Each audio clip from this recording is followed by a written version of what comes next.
I want to tell all of you that we must learn how to prosper by faith. मैं आप सबको ये बताना चाहूंगा कि हमें ये सीखना जरूरी है कि हमें विश्वास से समृद्ध कैसे होना है। A lot of people all around the world are having a lot of economic challenges, so every believer must know how to prosper by faith. इस पूरे विश्व भर में बहुत सारे लोग हैं जिन्हें अर्थव्यवस्थाओं की चुनौतियों का सामना करना पड़ रहा है, इसीलिए हर एक विश्वासी को सीखना जरूरी है कि समृद्धि कैसे कार्य करती है। A lot of selfish people in the world, बहुत मतलबी लोग भी है इस विश्व में, and so they can do a lot of things. और वो बहुत कुछ चीजों को कर सकते हैं। So as believers, we must know how to live by faith and not fall in the trap of some selfish people. और हम एक विश्वासी होने के नाते हमें सीखना होगा कि हमें विश्वास से कैसे जीना है ताकि हम इन मतलबी लोगों के फंदों में ना फंसे। Because the economy of the nations of the world are collapsing. क्योंकि जितने भी विश्व में जितने भी देश है उनकी अर्थव्यवस्था नीचे गिर रही है। So let's say that one person was trying to climb the mountain to get salvation. ऐसा बोल सकते हैं कि एक व्यक्ति है जो पर्वत चढ़ रहा है उद्धार के लिए।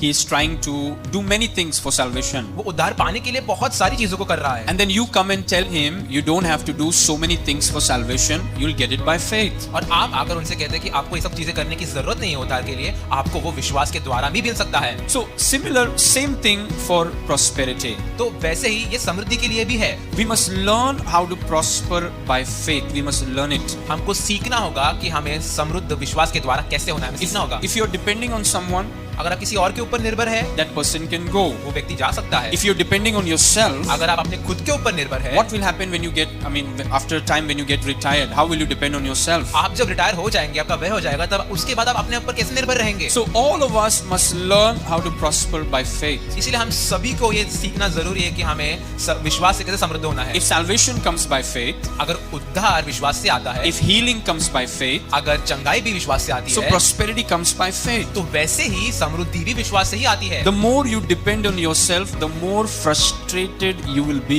जितना आप अपने खुद के ऊपर आप निर्भर रहेंगे, उतने ज्यादा आप हताश रहेंगे। So you don't have to be frustrated. तो आपको हताश रहने की जरूरत नहीं है। Salvation came by faith. Prosperity will come by faith. उद्धार जैसे विश्वास से आया, वैसे ही समृद्धि भी विश्वास से आएगी। Now I told you about someone if कि पिता मानो बहुत धनवान व्यक्ति and he है gave you a lot of money. और उन्होंने आपको बहुत पैसा दिया। Now it's a good thing, ये अच्छी बात है, but that's not prosperity by faith. पर वो विश्वास से आने वाली समृद्धि नहीं है, Because that somebody just gave you. क्योंकि वो तो सिर्फ ऐसा मानो कि किसी ने तो आपको सिर्फ दे दिया। Prosperity by faith is different. It's when God gives it to you. जो समृद्धि विश्वास के द्वारा आती है वो अलग है, उस समय परमेश्वर आपको देता है। And you're not dependent on anyone. और आप किसी के ऊपर आप निर्भर नहीं है। You're not looking to anyone. और आप किसी की ओर नहीं देख रहे। You're dependent on God. आप परमेश्वर को देख रहे हैं। So even if you're working in the company, learn to prosper by faith. Better for you. भले आप किसी कंपनी में काम क्यों ना कर रहे हो, आपके लिए बेहतर है कि आप विश्वास के द्वारा समृद्ध हो जाए। You know,